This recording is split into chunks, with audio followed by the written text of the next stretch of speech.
ആയിട്ട് ഷൂട്ട് ചെയ്ത സിനിമയാണ്. എല്ലാം റിയൽ ലൊക്കേഷൻസ് ആണ്, റിയൽ ആയിട്ടുള്ള പ്രിമൈസസിൽ ഷൂട്ട് ചെയ്തു. അതിന് വേണ്ടി പെർമിഷൻസ് നേരത്തെ എടുത്ത് റിയൽ ആയിട്ട് ഇതിനകത്തുള്ള ട്രെയിൻ സീൻസ് എല്ലാം റിയൽ ആയിട്ട് എടുത്തതാണ്.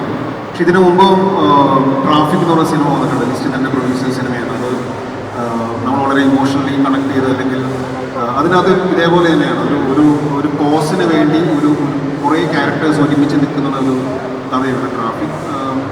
കുറേ നാളുകൾക്ക് ശേഷമാണ് ഞാൻ അങ്ങനത്തെ ഒരു കഥ പിന്നീട് കേട്ടത്. അത് ദീപികകളായിരുന്നു. അത് എനിക്ക് കുട്ടികളെ ഭയങ്കര ഇഷ്ടമാണ്, നമുക്ക് മക്കളുള്ളതാണ്. അപ്പോൾ അവരെ പറ്റിയുള്ളൊരു കഥ ഇങ്ങനെ വന്നു കഴിഞ്ഞപ്പോൾ എനിക്ക് അത് പേഴ്സണലി ഭയങ്കര കണക്റ്റായി തോന്നി. പിന്നെ അരുണാണെങ്കിലും ഇതിലെല്ലാ ടെക്നീഷ്യൻസ് എല്ലാവരും നല്ല എഫേർട്ട് എടുത്തിട്ടുണ്ട്.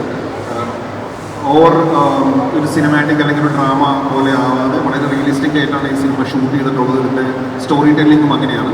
ഇത് ഓഡിയൻസിന് കണക്ട് ആവും എന്നാണ് ഞങ്ങളുടെ വിശ്വാസം.